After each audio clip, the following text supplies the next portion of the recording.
Presenta Asociación Española. Prevení, preasociate. Asociación Española. 1920-1234. Preasociate.com. Ya nos estamos arrimando a las 11 de la mañana y en Enclave País hoy nos propusimos hablar de un tema, porque tenemos el lujo de contar con una periodista de datos, para hablar de un tema que es bastante recurrente principalmente entre los jóvenes. Esto de si nos cuesta más a los jóvenes acceder a la vivienda propia que otras generaciones o que en épocas anteriores. ¿Cuáles son las posibilidades que tenemos? Esta idea de, bueno, alquilar es tirar la plata, se está yendo a un agujero negro y este derecho de pagar durante 30 días el techo debajo del cual vivimos. Vamos a hablar de todo esto con estas preguntas como disparadores. Fau, preparaste un informe que tiene un buen análisis de datos. Contanos. Sí, hace tiempo veníamos pensando en traer esto a la mesa, pero les digo que hace poquito hubo dos temas políticos que me hicieron pensar, che, efectivamente esto también está en agenda de alguna forma, ¿no?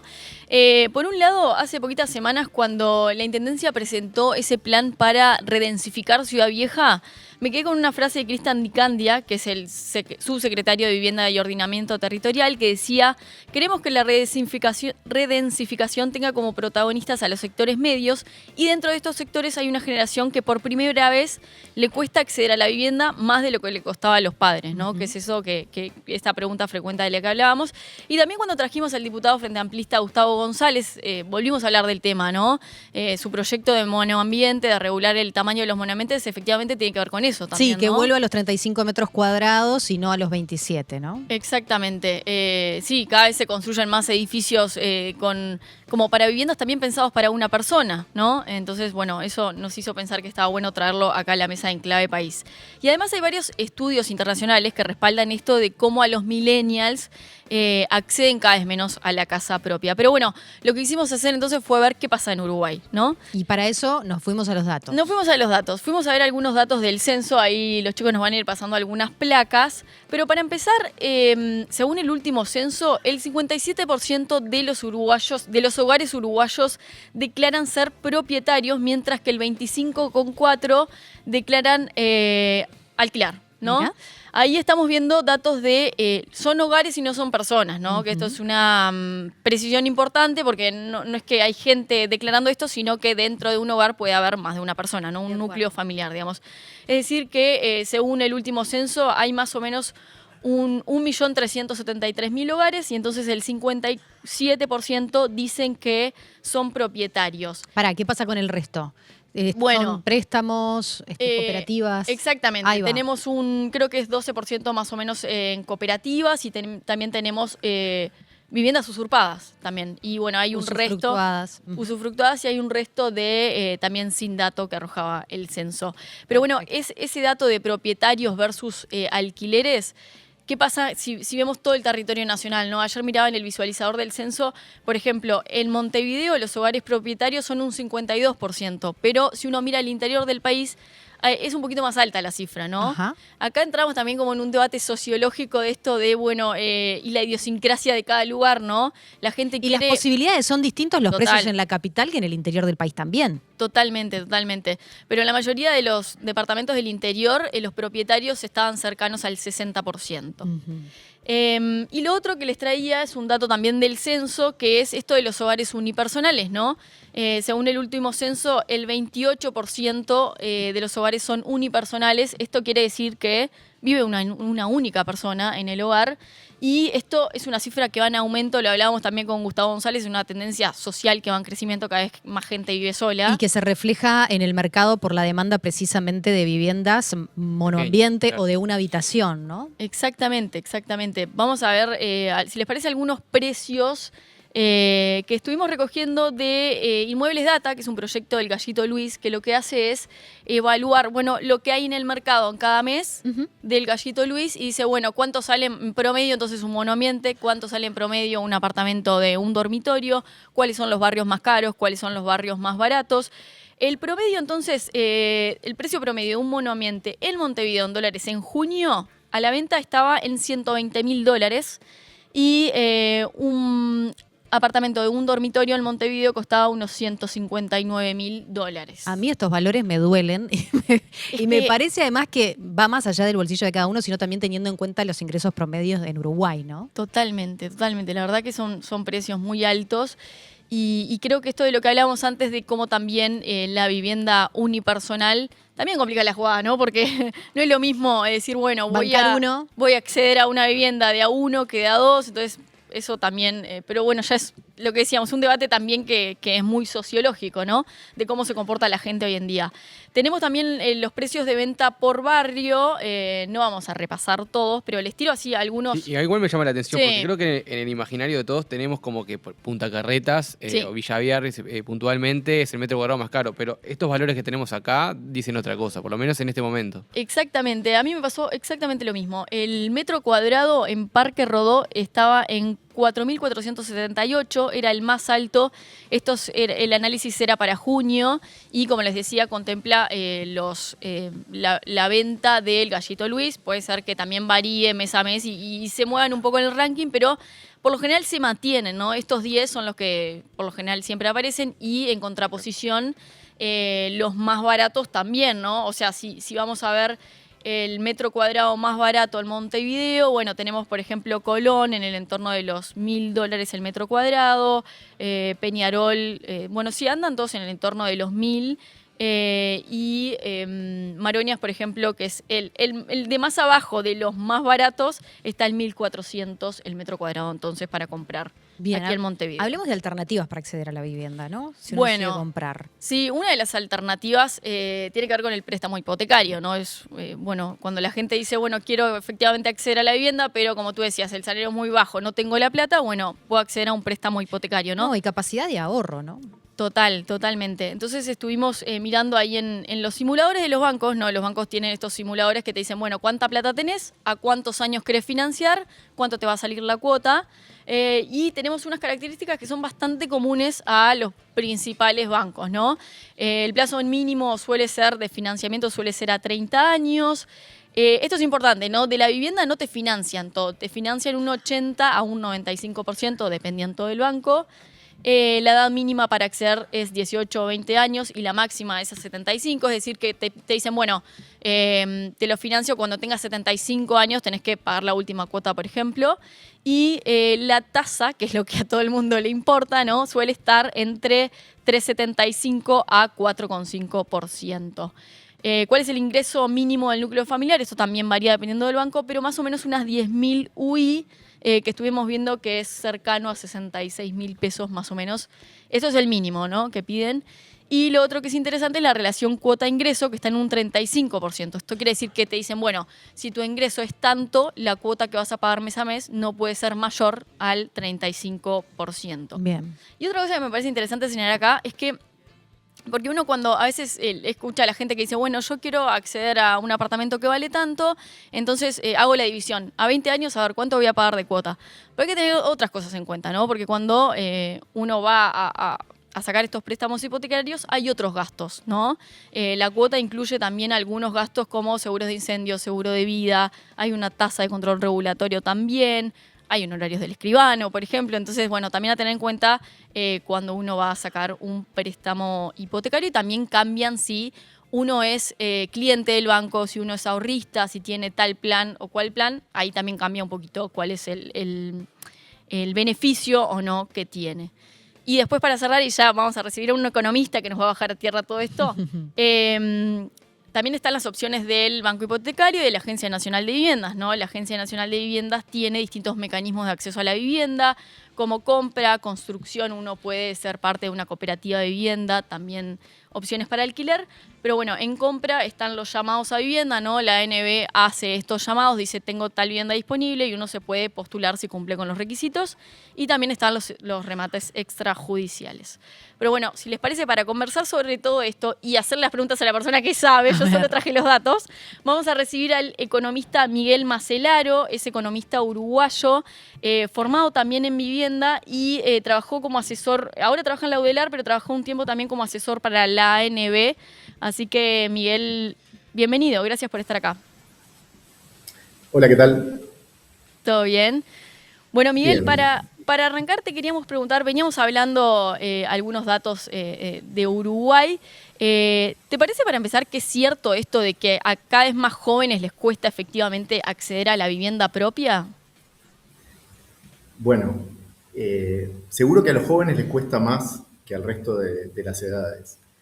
No sé si más que antes o menos que antes, porque hay cosas que han ido cambiando y hay políticas específicas hacia el sector jóvenes, pero los jóvenes tienen menos ingresos, los afecta más el desempleo, entonces es más difícil acceder a una vivienda en propiedad siendo joven. Existen sí políticas de apoyo, son subsidios a ese porcentaje que vos decías, del 80% o el 90% que te presta un banco. Sí. Eso cambia de acuerdo hay un fondo de garantía que permite a los bancos prestar un porcentaje mayor y reducir la parte de ahorro previo que se necesita al comprar una vivienda, por lo menos vía hipotecaria, y que no de dinero más adelante a lo largo de la vida, que se hace más fácil juntar ese monto, que es el que uno tiene que poner en el momento de la compra financiamiento. Ahí está. Siempre, una de las preguntas también que surge es, ¿siempre es mejor comprar que alquilar? ¿Es verdad esto o es falaz? O sea, depende de cada caso. ¿Qué opinás? No. Eso, la pregunta que damos los economistas a la mayoría es depende. La pregunta general el resto de las preguntas que nos hacen. Pero en realidad depende, la decisión de comprar es una decisión de largo plazo. Y además tiene una cosa que altos costos de transacción. Los gastos que vos decías, escriban, hacen que comprar esa vivienda, si yo me quiero lado, sea cuando, yo qué sé, en 2 años, 4 años. Miguel, estamos teniendo algunos Entonces, inconvenientes con la comunicación, netamente porque se entrecorta y no te estamos escuchando toda la idea, pero mientras nuestro equipo técnico logra solucionar ese aspecto para ver si logramos escucharte bien, seguimos conversando acá en la mesa precisamente sobre eso que tú decías, ¿no? Bueno, depende de cada bolsillo, depende de cada situación, no se puede dar una respuesta tajante acerca de si la mejor decisión es alquilar o comprar. Y esto que decía Miguel, de que obviamente es una decisión a largo plazo. Muchas veces también lo que se dice es, compré mi casa y en realidad lo que compraste fue una deuda Obvio. por Pagar 25 durante 30 años. Pero que, bueno, que está bien, puede ser un camino posible. Pero puede ser un lastre también, porque uno no sabe qué le va a pasar después en el futuro. Es que no hay una respuesta también única Parece ni trabajo tajante. a los 5 años, Claro. o se te reducen los ingresos. Sí, pero viste que a veces también creo que la gente queda... A ver, es mucha plata y nadie tiene tanta facilidad, ¿no? Pero a veces te quedas hundido en esa idea y no compras nunca más. No, y pasás la vida alquilando. No, y el pasás la costo vida de alquilando oportunidad, y- claro. Entonces, pero bueno, también no sé si es tan cierto esto de, no, efectivamente toda esta plata la estoy tirando. Bueno, no sé, Exacto. depende de cada caso. También está ese aspecto, ¿no? Entras hoy a tu casa, sí, la seguís pagando, capaz que la seguís pagando. Nosotros manejábamos un plazo máximo de 25, 30 años en cuanto al préstamo, Sí. pero obviamente eso, la ingeniería de cómo va a ser el préstamo se arma en función de los ingresos, el valor de la propiedad y Claro. demás, la tasa, y se va viendo si son 10, 15, 20, 25 o Y en hacerse función. la idea ¿no? que es hasta 35% del ingreso, ¿no? Lo que seguramente uno termine pagando en el caso de hacer un crédito hipotecario. Exactamente. Exactamente. Vamos a ver si tenemos a Miguel nuevamente por allí y lo podemos escuchar. Todavía no. Estamos viendo ese aspecto. Fau, contanos qué Sí. más encontraste entre los datos, las cifras que viste. Mira, esta mañana estaba viendo también qué pasa con la edad de acceso a la vivienda y miraba, por ejemplo, en Europa, la edad promedio, en un estudio, era 31 años. 31 años, la persona en promedio compra. Que compraban vivienda. ¿Y a través de un crédito hipotecario? Bueno, no sé exactamente, o sea, me parece que era genérico. Bien. Y ahí había de lo más variado, ¿no? Por ejemplo, España estaba bastante en el entorno del promedio, pero después los ingleses, por ejemplo, era bastante más bajo, ¿no? Y eso también creo que tiene que ver con la idiosincrasia, ¿no? Claro. Capaz que Lo latino. dependiendo del país, exactamente, lo latino está un poco más alto, pero me llamó la atención, por ejemplo, en Suiza figuraba 34 años, o sea, un poco más alto, que yo hubiera dicho, bueno, capaz que los suizos se compran la casa enseguida. No. Pero bueno, Acá se mezclan otras cuestiones Sí. más sociológicas, ¿no? No solamente económicas, hasta qué edad se quedan en la casa de los padres. eso también vi en algunos estudios americanos que decía que va en aumento, sin dudas. O Bien. sea, que había más gente a los 28, 29 años ahora viviendo en la casa de los padres. Tenemos a Miguel, volvemos con vos. A ver si conectamos a Miguel por ahí y lo sumamos a la mesa de Enclave País para seguir con esta conversación. Ahí está. Bien, te cortamos el razonamiento, pero estabas diciendo, uno no puede decir el consejo es este o es el otro, hay distintas variables que se toman en cuenta a la hora de tomar una decisión, si el alquiler o la compra. Exacto. Y hay una tercera opción que es el alquiler con opción. Esa no sé si la manejaron previamente, pero permite que los bancos o los dadores de crédito, digamos, analicen tu historial y vayas construyendo tu historial de pago con el alquiler. Y ahí aprovechar parte de lo que vos vas pagando de alquiler se capitaliza para un futuro, como ahorro previo o para un futuro previo. Ahí está. Miguel, vos trabajaste como asesor en la ANB. ¿Te parece que el Estado incentiva más el alquiler o la compra? Bueno, actualmente el Estado, sobre todo en la época del banco hipotecario, promovía mucho la compra, ¿no? Un banco hipotecario era el que construía la vivienda y que tenía el monopolio de los créditos hipotecarios. Eso ha ido cambiando y hay otros bancos que naturalmente ofrecen créditos, pero me parece que también el alquiler se usa como herramienta y por eso estas herramientas de eventualmente subsidios a las cuotas o subsidios a los alquileres son herramientas y también la promoción en la construcción de viviendas para alquiler permiten que, como parte de la política pública, que haya diferentes instrumentos para diferentes realidades, porque eso no, lo que hay que entender, digamos, es que no todas las realidades son iguales y hay que tener instrumentos diferentes para cada una de los sectores, de las poblaciones o de las situaciones. Miguel, me voy a un tema bien de coyuntura que tiene que ver con este convenio colectivo que se logró en la construcción la semana pasada e inmediatamente surgió la polémica acerca de si podía llegar a elevar los costos de las propiedades. ¿Es lineal esto? ¿Qué análisis podés hacer vos desde este lugar? No, no es lineal. Igual, como efecto principal, el que ustedes marcaban, que es el de la reducción del tamaño de los hogares, es el efecto más importante para la política pública de vivienda. Y bueno, naturalmente, la construcción tiene sus costos, pero el que haya más oferta, por lo menos en teoría, debería bajar los precios en el mediano plazo. Y además hay un efecto de vasos comunicantes, porque creo que las estadísticas que ustedes mostraban eran los precios de la vivienda nueva. También hay que ver cómo eso afecta el resto del mercado. O sea, también hay vivienda usada y al aparecer vivienda nueva, que puede llevar hacia adelante los precios, justamente por ser nueva, se van desafectando viviendas, o si la gente se muda para otro lado, hacia buscar viviendas nuevas, van quedando vacías viviendas antiguas, viejas, que pueden recuperarse o que pueden incorporarse al mercado del alquiler. Miguel, yo sé que depende siempre de estas cuestiones de las circunstancias bien particulares, ¿no? Pero es una pregunta que se suele hacer. Cuando una persona, por ejemplo, de mediana edad, recibe determinado dinero, una herencia, etcétera, ¿no? Que le da de repente para comprar, para invertir en ladrillo, como se dice. ¿Tú lo recomendarías o no necesariamente de repente que la persona siga alquilando, si ese fuera el caso? Bueno, depende de nuevo, depende. De las posibilidades. Efectivamente esto de si esa persona va a vivir en la misma ciudad, cómo se proyecta en términos familiares, si va a tener hijos, no hijos, el tamaño de su vivienda en el futuro, o en qué época también está, en qué etapa está de su ciclo de ingreso. El hecho de comprar, si con eso compra una vivienda, también hay que pensar que lo que está comprando es haciendo una inversión. Claro. Comparar esa inversión con otras inversiones es un aspecto importante. Y bueno, y después también un elemento al momento de sacar un préstamo, entender que cuando uno pide un préstamo está pagando el préstamo y además la casa. Entonces, el hecho de comparar la cuota con el valor de un alquiler, a veces, naturalmente, si la cuota es menor a un alquiler, es favorable comprar esa vivienda, pero lo que estamos haciendo es pagando dos cosas al mismo tiempo. En el alquiler solo pagamos por el uso de la vivienda. Claro, o sea que en ese caso podría ser más beneficioso económicamente solo quedarse alquilando, a eso vas.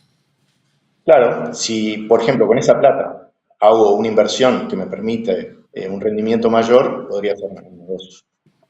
Otra de las cosas que se está viendo, y esto quizás es desde una pata más sociológica, pero es antes la gente se compraba la casa y era para toda la vida. O sea, compro ahora y acá voy a vivir hasta que me saquen de patitas para adelante y acá va a crecer mi familia. Acá. Y ahora hay una visión más de ir como escalones, ¿no? Bueno, compro con una visión de acá 10 años y en 10 años capaz que tomando esta propiedad compro otra propiedad, ya también en un esquema familiar diferente. ¿Han variado esas conductas y esos hábitos?